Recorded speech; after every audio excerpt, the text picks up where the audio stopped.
Are you really a control deck? Next on Eternal Turtles. Stop, I need more stuff. Can you see I need more stuff? That's how we go. Big shout out to all of our Patreon supporters. If you want to support the channel, you can go to patreon.com/eternaldurtles. In return, you'll get ad-free content and a bonus episode every single week. Thanks for watching. Hello and welcome to Eternal Durdles. I'm your host, Zach Clark, and with me as always, Phil Blackman. Phil, how's it going, man? Zach, we're getting back to our roots, my guy. Back to our roots. It's like that H2O song. Roots, don't forget your roots. Yeah, play that as the intro. Can you get the Griswolds back together and record that? That would be amazing if we could get. It's funny, a lot of people don't know this, but somebody pointed out on the comments a couple days ago. They were like, "Wait, is that you singing?" That is indeed. That is me. That is my old band, Zach Clark and the Griswolds, doing the intro. Is that? I don't know which song it is. I think that song is "Keeping Up with the Joneses." That's the. It is, yes. Stuff. I need more stuff. Yeah, there's a great monologue in that song where I talk about the pitfalls of capitalism and consumerism, and then at the very end I talk about I say, but I'm a hypocrite because I'm writing this on my iPad in the bathtub. But there's a great it's a good like sermon, like preacher kind of thing. It's like, I'm here to tell you, that kind of thing. Yeah, I mean, this episode is the capitalism episode, which has no flaws. It is a flawless system. Yeah, we have no notes. Everything about it is hashtag MTG Finance. MTG, everything is good. You all feel it. We all feel it. We're all happy and fulfilled. Yeah. Speaking of being happy and fulfilled, Phil, how are you doing on your we're coming up on your 4th week now of the Magic Mind stuff. How's that working out for you? The Magic Mind stuff is actually, I mean, we've talked about it the last couple of weeks, as you just said. It's been pretty good. I just found a nice consistency with it, where instead of you guys always see me when I'm having a cup of coffee, but I'm actually down. I have cut significantly now. Not that Magic Mind is a replacement for caffeine or anything, but it is not. By the way, if you want coffee, just have coffee. But I found that it has sort of made me feel less swingy, I'm less up and down, less crashy, which is really nice. So. It's good, and we still have our deal with them through the end of January. So if anybody wants to give it a shot with the way that we have, I've been doing energy and calm one. Zach also has the sleep one, but it's Durdles Jan. Durdles Jan for 45% off. Yeah, just straight up 45. Substantial savings. I mean, we said this before, but I would have 3 or 4 cups of coffee before lunch, normally. So being able to just work that down. It was killing my stomach having all that coffee all the time. I'm already taking Prilosec. I need to tamp it down a little bit. I'm hitting. I turned 45 this year. I need to relax a little bit with the amount of acidity I take into my body. So having something as a supplement that keeps me going, throughout the day, and I don't have to crash. That's great. But yeah, it's been useful, and it also it doesn't taste like trash, which is really nice. It tastes pretty good. Yeah. I mean, at least the one that I have had, it tastes good, and I have worked through them. I've had one every day, and I've been working through that way. I haven't endeavored into 2 yet. One has felt good for me, so I've just sort of accepting that. But yeah, anybody wants to give it a shot, Durdles Jan through the end of January, 45% off. Get it. Yeah. So we want to talk about control. You have. So this is a theory crafting episode, and you want to talk about, sort of what your raison d'etre, as it were, pardon my French, pardon my actual French, but I don't know, you'd be better to give an intro to this concept. Yeah. So more so, less talking about control and sort of more expanding on the theory crafting that we've done the last couple of weeks, where I was talking about how I've really enjoyed the leaning out of a deck, because between the fact that the format is 50% combo, you have Ancient Tomb and Days with red spells back in the format. So you have your Days Wasteland in your Blue-Red Delver decks. Zach, welcome back to your home. Then we have the Ancient Tomb decks that are actually at the top of the format, doing the best between obviously that between Painter and Eldrazi and Red Stompy. The Ancient Tomb decks are also extremely fast and have some of which have combo finishes or lock pieces. And then if you are playing any sort of interactive fair strategy, the fairest you can really get to is Nadu, and that's not necessarily like that would still fall in the combo camp. Like you're playing cards that are otherwise bad. People know what the format is. Reanimator still at the top of the field. That's combo. Nadu, if you're playing any sort of interaction, it's really the closest you've been able to get to is Well, combo. Phil, Go ahead. it's fruitful. It's fruitful for us to actually look at the last 7 days, right? Like things have been changing relatively quickly as people are coming back from Christmas vacation, getting their reps in different places. And if we look at the last 7 days on MTG Goldfish, we're looking at Dimir Reanimator at 12%, Red Stompy at 10%, Teamer Delver 8%, Oops at 4, Doomsday at 4, Painter at 3.6, Eldrazi at 3.6. Stifle Knot at 3.1, you know, and it kind of falls off in there. World Gorger Dragon at 2.2 and Epic Storm at 2.2. So I think we can kind of cut it off at the Eldrazi mark as far as like decks that you're gonna, you know, almost likely see at your local meta. Yes, and so the format as it sits it is Dimir Reanimator combo, Red Zombie Ancient Tomb, Teamer Delver, Days Wasteland, Oops combo, Doomsday combo, Painter Ancient Tomb combo, Eldrazi Ancient Tomb, Stifle Knot is combo. For anybody who tells you that it's not, like you are trying combo to put, plus Days Wasteland, right? It is yeah, it's a big brother to Delver, except you are playing an A plus B combo in your deck that is going to swing with the matchups that you're good against. You being a dress down deck means that you're going to be better against Urza Saga and the like than you otherwise Doomsday would be decks, if you weren't doing that. Oops, you know. But then World Gorger Dragon, that's a Reanimator combo deck. Epic Storm is combo. Sneak and Show is combo. Cephalid Breakfast is combo. Then you have down in 2.2%, you have Esper Vile. Those are the people who are still trying to make something outside of it work. And then behind that, you have Rakdos Reanimator combo. And then you have Dimir Temple, which is a Days Wasteland deck. 9th place, which goes all the way down to like 14th place, is just tied between like Dragon, Epic Storm, Sneak and Show, Cephalid Breakfast, Aether Vial, and Rakdos Reanimator. So I put this forward to you I always want to push back on this because there's a lot of chatter about people being like, Gennadi's got to go. It's the overwhelmingly dominant it's like, this is a 2.2% deck. And it's not the best deck to be playing right now. I have to say, I think, I think there's certainly, and this is not the point of the show, but like, there is certainly, room, to speak about Teamer Delver, Red Stompy and Reanimators, like which one of those is the best deck to play right now. But that does color our opinion a bit. Yeah, I think that also the part of Cephalid Breakfast that is still strong is the low to the ground part, and I think the interactive, the otherwise interactive part of white cards that you're trying to play that aren't like Teferi as a City of Solitude are just going to effectively punish you. You sort of just need to be as fast as possible. And that is where we've endeavored. When I was talking about a couple episodes ago, I was talking about Suppression Field as a check against a bunch of different options and how that, implied having to switch up the mana base. And then we were talking about how the evolution of mana bases could maybe take an overhaul because it is sacrilege to go against the sacred cows of how decks are built, but when you're endeavoring into a format that is otherwise unlike previous metagames that are not describable as anything other than broken, which is what I would consider a mono Ancient Tomb plus combo metagame, where half of the field is expected to be on some variation of combo. And is that a reasonable take that I'm speaking? So you saw me open my mouth because I want to push back a bit.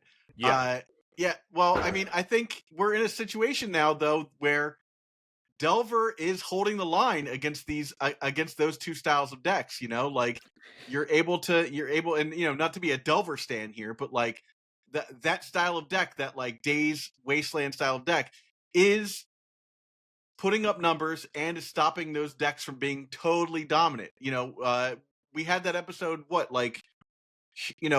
two or 3 months ago that was like all about like, if you don't have an AB combo in your deck, what are you even doing? And that AB combo can be Ancient Tomb and Blood Moon, like that's fine too. But like, if you don't have a way to end the game promptly, you lose the game because the game has gone on long enough for someone else to do that. And that's not exactly the case now. Things have slowed down a bit, like 1-2 turns, let's say. Disagree. Disagree. I think they've slowed down not significantly, but without Psychic Frog and Vexing Bobble, I think the format is in a healthier place. Is it ideal? It's not ideal, but I think it is in a healthier place. Yeah, I think the difference between tuberculosis and cancer, you could argue that one is healthier Sure, than another, sure, but they're sure. still both bad. So I mean, I think that the part of the thing that like I push back on the Delver the Days Wasteland holding the line, because I think Days Wasteland just has really good PR. I think that like there's a So lot the of best talk PR about in the game, dude. but by that I mean like the things of like, oh no, Days Wasteland is holding the line. It's also gatekeeping the rest of what could be, Yeah. because they're like, no, don't get me wrong, like amongst the difference between Ancient Tomb, and that's the part of that I want to talk about is inherent in all of that, and I use this word a lot, is time and development. Development is really the thing that is awash in Legacy to me. Like there just isn't like Now you're talking about when time and development in the game itself, not development in the game, like not in research the and meta. development. Yeah. You know. No. Development within the game, like how Yeah. you can actually establish like developing your mana in such ways, and how everything in the format right now. And this is where I was like, oh, if you can, play suppression field as a means to like it, you don't have to develop too much. You have to get to 2 mana, and if you can do that, then you maybe can slow the game down long enough that you could garner time to develop, or be disruptive enough that you could then develop in a way that offsets the disadvantage that you inherently come into the game with if you are amongst the people who aren't endeavoring to just play some variation of fast combo or Days Wasteland Delver. Okay. Now, what that means, and where I think I have evolved to from that suppression field conversation, is every other type of control deck right now that isn't playing some sort of arbitrarily busted card that more or less plays itself. Now, I get that I'm going. I ruffle the wrong people's. I ruffle the feathers of people the wrong way when I talk about how I feel like Urza Saga plays itself. But I really do feel like Urza Saga plays itself. The play patterns of an Urza Saga deck are like, it may feel like you're making decisions and game actions on what you want to do, but really, like, I don't think that they ever are meaningful in a way that is just like, is it better to make a gigantic body, or is it better for me to try and make mana 2 combo? Now, I'm not trying to go off on that. I'm just saying. I do agree with you that it's win the game this way or that way. It's not like there's no counterplay. I'm saying that as the argument of like Urza Saga and its and the decks that are based upon it as a pillar are not oh, look at all of these decisions that I can make between this thing or that thing. Like, I think it is pretty clear outside. Like, if you have any awareness of your role in a given matchup, given the kind of deck that you are, the decision of what to do in any given circumstance with Urza Saga is not a difficult choice. It is a straightforward choice that the majority of people are going to get the majority of the time. But I don't want to spend time on Urza Saga. I'm just saying that between the Ancient Tomb decks, which skip development, which we've talked about, because that's what Ancient Tomb does, right? It literally skips over a portion of the curve to speed through development, and therefore the tools that it should have access to are otherwise supposed to be limited, although that has expanded as more and more of the Commander card pool has gotten into Legacy. And then alternatively, the decks that aren't playing Ancient Tomb are playing Dark Ritual, which skips development, right? It wants to, it is fast mana, it is trying to break through development. When I say development, I mean developing a land drop is development. Like getting through and making a land drop every turn to develop your mana to play the game and some form of interaction. These decks skip all that. Like they trade what should be the confines of the game, which is 1 land development per turn, in favor of speed for some sort of overwhelming advantage or game-winning play. And then likewise, the combo decks, even if it's something like Cephalid Breakfast that is low to the ground A+B, it means that the game ends on turn 2 if they've assembled A+B, right? Sure. There is no time to develop in that. Days Wasteland is on the spectrum of that, where Days and Wasteland together in a deck as a shell prevent you from being able to develop to the point where if you try to develop to get around Wasteland, Days will catch you. And if you try to play through Wasteland, or I'm sorry, through a Days, Wasteland gets you. So the squeeze is in such a way that you don't actually get to develop one way or the other, because then if the draw lines up where you are exposed to one or the other, then you will lose that game where that lines up. And then you have some amount of consistency tools, whether it's the cantrip suite or anything else, that sort of is trying to line that up correctly. And then you hope that it works out for you, which rarely it does. And then you are conceding some amount of agency by saying, I'm choosing to lose to this rather than this, and hoping some amount of that lines up. But you don't actually control those aspects in game because your opponent is, a living, breathing, warm body. So what does that mean for control? Well, it got me thinking on the suppression field idea of what has to change in order for you to get through development. And then I thought, well, that would imply that if development itself is the issue, then every single land that you draw that you don't get to develop because the game is effectively over or actually over means that you took an additional mulligan that may Correct. not be apparent to the eye, right? Correct. Yeah. So I agree. Now, this is a different lens to look at something that we talked about before, which is when you are looking at what Days Wasteland does to a format, or what Ancient Tomb and all the fast decks and fast combo decks do to a format, is it's all compression, right? The format gets tighter and tighter and tighter and tighter and tighter and tighter and tighter, lower to the ground, in order to actually have any effect on the game that you're playing. And so when we say that it's a joke, if you play a 3-drop that doesn't win the game immediately in some fashion, or present some sort of overwhelming advantage where the game ends effectively on the spot. So Doomsday effectively ends the game on the spot. Nadu, if it's in combination with anything, effectively ends the game on the spot. Any of the 3-drops that you would otherwise play in this format are effectively ending the game on the spot. If they are more than 3 mana, they are effectively they are a combo or a prison piece that is coming down faster than it is designed to.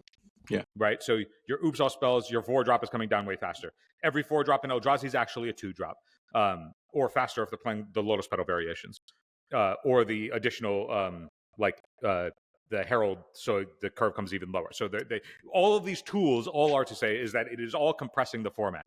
So if we as a control deck that have been reliant on the fact that our stable mana will allow us to develop through Wasteland, and then that the games will be slow enough that we can interact to get through development, that then our card draw can recoup the cards that we use to interact to help us continue further development to get into the mid and late game, where we would then be favored because our card quality is just better pound for pound. That is a paradigm that no longer exists, and therefore control has been pushed out of the format. Now, Days Wasteland, Sowing Mycospawn, Dark Ritual, Ancient Tomb, all of these tools that otherwise make it so you can never actually develop your mana. And there has been some amount of people talking about how Sowing Mycospawn is inherently the reason why control just can't exist. Because just going to say that. Because you can't develop, like, even the idea of or the attempt to try and develop around Wasteland can't happen because your basics are now exposed. It's also like why even play basics if they can be blown up by this creature, right? Right. So again, it is the compression of the format in a way where you don't actually have agency to develop. Mm-hmm. So if development is no longer an option, then rather than saying, okay, what are the ways in which we can try and fight back in order to develop, I have looked at what is the theory crafting that we can do for a control shell that can still play a control game where it can pivot as needed and give the pilot some amount of decision and agency in a way where you don't need to develop. Is there a way to be a control deck that doesn't need development? And what is that? What does that mean? What would that mean?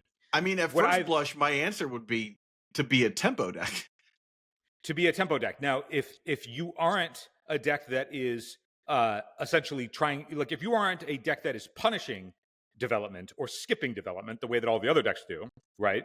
Mm-hmm. If you can just make it so that the window of development is compressed along with the rest of the format, then maybe there's a control deck that can exist in a way that we just haven't thought about, which is, what if a control deck's curve actually stopped at 2? That way you could function at the same rate that Delver could without ever having those effective mulligans of lands that you drew that you never actually get to deploy. What does that even look like? What does that even look like? Yeah, like right. So, in my head, I'm thinking of it like, okay, so like let's say I want to build this low to the ground control deck. Like, I'm gonna build it like a Delver deck, right? Which means my mana base is gonna be 14-ish lands with some 4 other lands. I'm playing the classic 8 cantrips, right? Maybe more, right? Then I have to think about what I'm replacing those creatures with, right? So does this mean that I have to drop into another color, or am I playing 4 chain lightnings so that I can get like you know, I've already got Lightning Bolt, right? Lightning Bolt can be a control card, right? Maybe not in this format, but like it, you know, you have the tools are there, right? Maybe I'm playing on Holy Heat, you know, but do I dip away from green to play white to play Swords to Plowshares, replacing Delvers with Swords to Plowshares? And then how do I end the game, Phil? Eternal Dirtles is proud to be sponsored by Moxfield.com. Moxfield is the best deck building website on the internet. You can find all of my and Phil's decks in links below, including decks from this episode. And if you do, you'll be directly supporting the channel. Yeah, so I think that if you are playing one of those aspects, like if you are already in Days Wasteland, then you already know what the foundational plan of whatever it is that you're doing is going to be. Like you are compressing the game in such that like you will just be at odds if you are playing anything that doesn't subscribe to whatever Days Wasteland is doing. So if you were to look at how to lower the curve for a deck that isn't trying to get through development, then if you can, like, here's an example. I'll leave this up. This is just where like my head is at, but this is something where I don't have the answers for it. I'm just thinking that this is where the theory for the macro type of a deck that isn't trying to blaze through or skip development in some way or compress development the way that Days Wasteland does, that if these are the rules that we have to abide by, then what would that look like for something that isn't trying to play like the 3-drops that get punished, or effectively we see control just out of the metagame. So on my Mox field right now, I have what is my current version of 17 Land Miracles. Now, I am on 17 Land Miracles, taking the tech of what the Lorien revealed lower land count tech that we have seen from the Delver decks, similar to what we saw historically. We've talked about it on previous episodes where we saw a lot of the time the control decks would just have to take the technology that the tempo decks were using and apply that to what it would look like if it were control. But the foundational structure of the terms of engagement are dictated by the compressions of the format. Control is not the compression of the format. Control is trying to develop and then adapt to whatever that format is.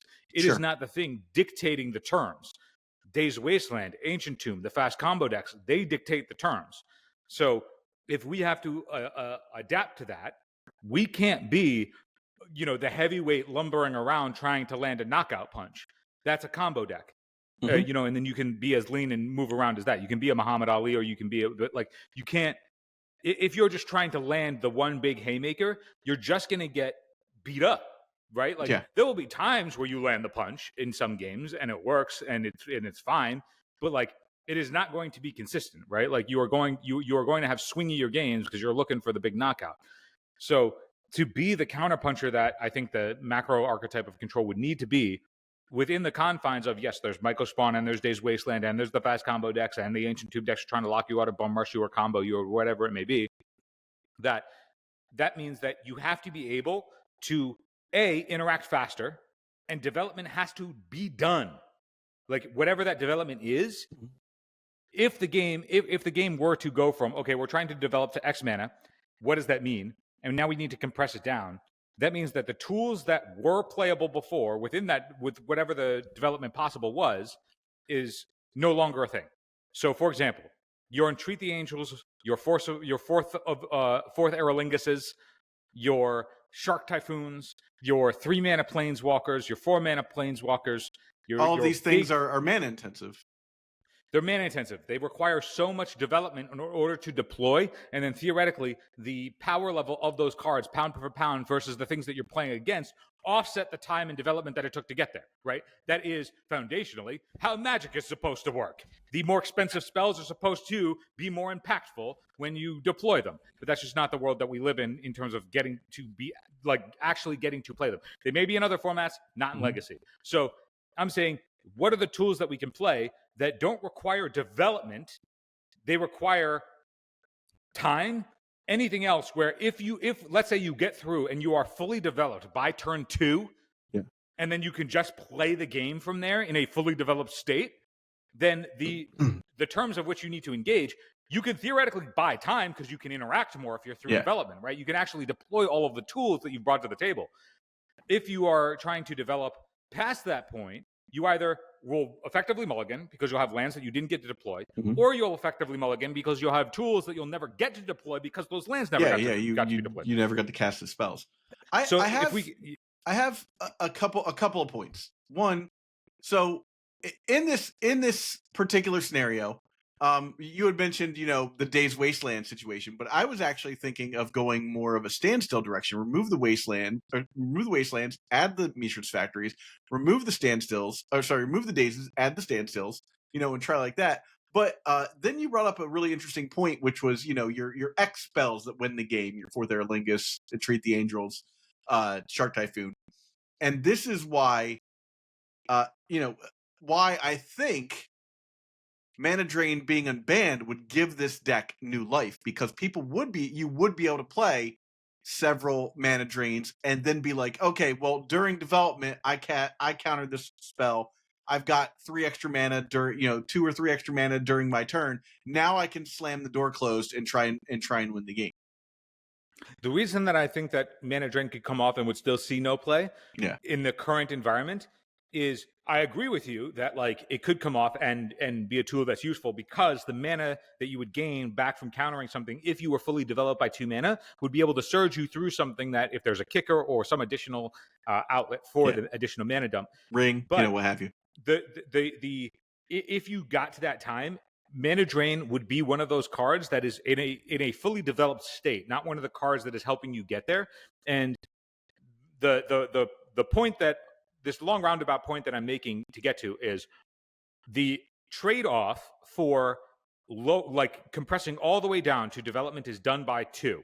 Yeah. As opposed to 4, 3, 6, whatever it may be, is all of those cards that aren't lands or payoffs for a fully developed game state are pieces that can be used to interact or to go up on some sort of other resource, whether that's life, cards, whatever. So that being able to use all of those, what otherwise would have been effective mulligans, to interact more means that if you can interact and stop the game from ending, then the game will go longer. But then you're in this position where the game goes longer and you're fully developed, so what happens now?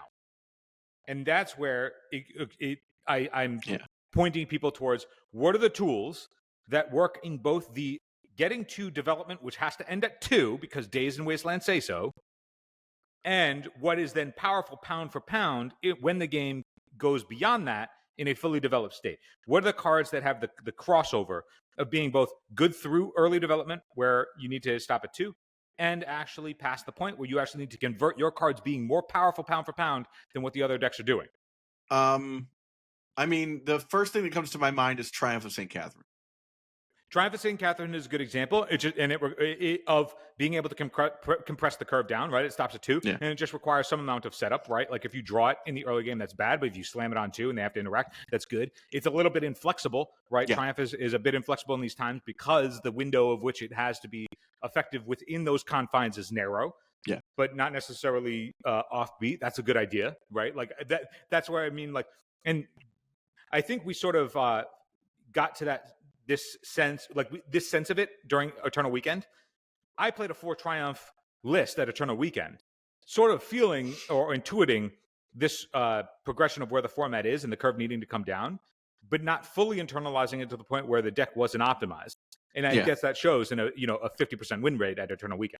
Well, I mean, I did what you did basically, but I played a deck that had an AB combo in it, right? Like I'm still playing almost the same list, right? Like as far as the powerful cards are concerned, the legacy power level thing to do is certainly not in that deck casting Force of Will and Brainstorm, but those are legacy power level cards. And then I'm also supplementing the my plays with Swords of Plowshares and stuff like that. But I have a way at 2 mana to end the game, and at 3 mana I can also end the game too. But like the idea with specifically with Cephalid Breakfast was that I'm going to play a control game that can close the door if it has to, right? Like that was the way I went in after putting 100 reps in with the deck over those 2 months. It was like I started off playing it very aggressively, like it was a combo deck, and I realized very quickly that if you're going to play it like that,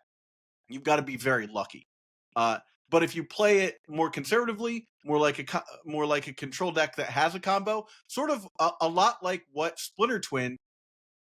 People who pick up Splinter Twin for Modern initially were like, "Yep, AB combo. I'm just gonna turn 3, play my guy at the end of turn 4 Splinter Twin," and that was a bad plan. But if you played a more controlling game, and then you were just like, and now I can end the game, but you had the option of being like, what, because all the creatures were flashing them in and chipping in for damage, and making your opponent have to respect that, this thing could happen.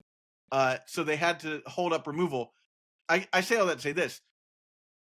That might be the answer you're looking for as far as this is concerned, is you might have to have some kind of AB combo in your deck. And that, yeah, if your deck is not necessarily a dedicated combo deck, it just incidentally has a combo to win the game in order to abide by these rules, sure. I think that's reasonable, as long as both of those pieces aren't liabilities in the early game where you would otherwise need to interact. Yeah. Because otherwise you are going to be a worse something else, right? Like, if you're playing whatever your combo is, if you are playing it in a way that is not optimized to put that combo into play to end the game, you are, otherwise backdooring it.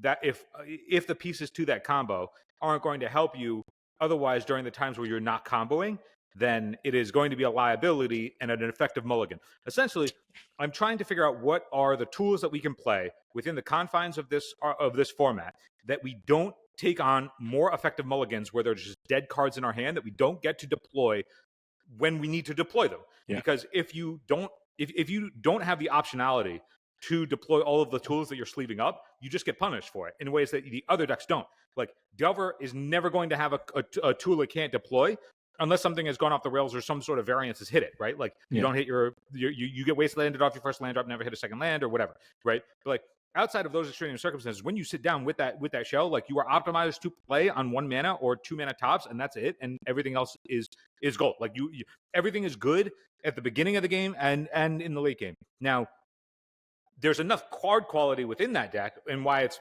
surged in power and maintained itself, between Dragon Rage Channeler and Murktide Reach and whatever. But is there such thing for control? Now, when we look at something like Up the Beanstalk slaps a 2, right? Like, if you have put a bean, for sure. If you put a Beanstalk into play, theoretically you should be able to play as though you have fully developed and are online. Yeah. And I think that's where, when the times where we've talked about Beanstalk and where Beanstalk has always just been better in a Days Wasteland shell, is because the decks that aren't playing Beanstalk and Days Wasteland together, they're just playing Beanstalk and then trying to play the more expensive stuff, are essentially getting undercut by the fact that the variance is going to be such that they get those effective mulligans during games where the Beanstalk isn't online and the trades don't naturally happen in a way that the opponent agrees to it. So when you played Leyline of the Draco Guild Pact, the Draco Guild Pact, that deck, if it is humming, it's done it too, right? It is lower to the ground and it would have results. Now, there's a higher variance in that deck because Guild Pact or not Guild Pact plus Beanstalk or not Beanstalk are like wildly different games from just a natural like Volk Dragon Rage Channeler or Ancient Tomb Chalice of the Void game, like the types of things that Ancient Tomb and Days Wasteland are doing are just more consistently good at doing what it does every single time, whereas something like Guild Pact Beanstalk is going to have way more variance in its draws. And the whole point is that we want to try and lower the curve to not have to take mulligans or effective mulligans. So what are the tools then that Beanstalk would be able to align with that, that's really the target of where I'm saying, like, theorycraft wise, for players who are like me that want to play in this sort of macro type of control or control adjacent strategies that aren't trying to skip development, then development, we just need to accept the terms of engagement of the format, because that's inherently where the macro type sits, is that it has to counter what's going on to the rest of the format. The format is compressed to where your development needs to stop at. I don't think it can go higher than 2 in this format. My experience is that if you're trying to cast a 3-drop that doesn't end the game on the spot in some capacity, you're just getting punished and otherwise voluntarily handicapping yourself. Okay, assuming that position, what are the tools then that Beanstalk could play that aren't the 4th Aerolinguses of the world, that are otherwise dead until the point where they actually can function? You know what I mean? Yeah. So, for example, on my Mox field right now, you can check it out. I won't change it for this episode, even though I'm constantly tinkering with the new stuff, and I like to keep the Mox field up to date. Link right below. now I'm testing out Omnises as Okay. a Oh, card. I saw that. Yeah. Yeah. So Interesting. I'm testing out Omnises. It can cycle if you're in if it is a it cycles for 2 minutes. So it's 1 in a blue, and this is whenever you draw a card, put a counter on it, and then you can remove 8 counters to make an 8/8. And you can remove them at any time. So you can remove them in instant speed, so you can untap and attack with it. Now, where this tool comes in is it stops at 2. Right now, Sure. it's in play at 2. And you don't need to develop your mana past 2 mana in order to get it online. But it is not something that you necessarily want to put into play on turn 2, because you might not need a win condition on turn 2. You need to interact more. Yeah. And if you need to interact more, then maybe the velocity of card draw off of the cycle means that the downside of having it in your deck, the upside is you never need to develop past 2 mana if you don't want to, right? Like if you cantrip and find, thing land, you don't need to keep it, because you don't need to develop your lands past 2 mana. And then the only thing otherwise that it asks from you is the game progressing long enough that drawing cards to put counters on it can convert you some sort of pound for pound advantage that would overwhelm your opponent. Now, that is implied that you will get that resource of drawing cards over time back if you are doing things to interact to not die, which is what control does. So if every third land drop that you would otherwise make is another piece of interaction that you can use to disrupt your opponent from killing you, or another tool that you can use to slow the game down, then you will be then in turn traded off for the thing that this resource is asking for, which is time, not mana development. Yeah. And I think that is just the first example of where I was like, oh, this is a new concept for where we are in 2025 that needs to be endeavored more. This needs to be explored more, because there's no way that me by myself and then talking to you and then you foiling back the ideas to me from where you are thinking about this have solved it in a week. There's just no way. There's just no way. Ominous Season's an interesting card because yeah, you're right. You can slam that on turn 2 and just wait it out if you really think that shields are down. But it's a card that, like, obviously you want to get out earlier over later, but you're not pressured to, like, even if you miss a turn or 2 with it, you're not pressured by that much. You've got cards like, Brain Surge and what's called Brainstorm and Ponder and stuff like that to get it there. And I'm sure, I haven't looked, but I'm sure this deck is also playing for the later part of the game your Lorien Revealed and stuff like that as well, right? Yeah, so Lorien Revealed, so you can cast 5 drops, like the mana base is 7. The way that I have it situated right now that I'm testing is it's 17 lands with 4 Lorien Revealed and 4 Mishra's Bauble. And that is just to get the curve down, like get as few lands in your deck that you actually need. The Bauble to play. works well with your Ominous Seas as well. And it is intended, and then also Ominous Seas happens to be a single blue pip, and it's blue. Yeah. Now the way to further this, I think, is thinking what are the tools that we can use that don't require you. I mean, essentially, I want to companion my deck as much as possible, right? Yeah. I don't want any card in my deck that doesn't that doesn't keep me from not dying as a control deck until I am ready to win. But like, my goal is to make sure that I don't die. And if my opponent is a deck that is trying to skip development and achieve something, whether that's stick a combo, whether that's deny my mana, whether that's whatever, I need to be able to combat that. And if I can combat that preemptively, so if denying my mana means it doesn't matter if you deny my mana, I'm so low to the ground I can operate that you spending the time to deny mana is not going to be a means of disruption. It's not fruitful, right? Yeah. I've agreed to the terms of engagement of what the format are. Therefore, you can't punish me for trying to not agree to the terms of engagement. Agreed. And then the other side of it is, how can I make sure that I don't die, which means I need enough tools in a short enough period of time to always be engaging, because all the most powerful decks are so consistent and so fast. So all right. If we can look at other tools, I'm on Ominous Seas right now. Yeah. But I'm confident that there are other things that I'm not thinking of, but I know that people last time were like, we really like the episodes where you talk about theory. This is where I'm at theory-wise with the format. And I think that if there's some other cards that you are interested in trying, or something feels intuitively powerful to you right now, look at them through the lens of what I'm looking at them through and see if that is helpful to you. Because it has sort of given me a new light for what cards I'm actually looking at as viable and what cards I'm looking at as absolutely no way at all. Like, I before was always looking to like Machine Gun and Treats, or maybe like Fourth Aerolingus because it's lower to the ground. Like you can cast it for 3 mana in a way that you couldn't for in Treat unless you miracled it. And so I was like, oh, well, Fourth is lower to the ground. But then I was like, nope, they both have inherently the same flaw that just does not abide by what the format will allow for. Yeah. And so if there are tools that don't fit that narrative of what the format is, get rid of them and look at new tools through this new lens. And maybe that can enough of that. And then we can work together to find what tools are actually the best ones to bring control as a macro type back in, even if it doesn't look like control of old. Yeah. Well, I mean, get in the comments if you have some ideas on that. And with that said, we will check you out next time. Before you go, I need some help. Please subscribe to this channel and do your part to help sustain the legacy content ecosystem. Just subscribe to this channel goes a long way to reminding YouTube that people love and support this format. Now, if you really want to go the extra mile, you should think about supporting us through Patreon. Both the links for subscription and Patreon are right here.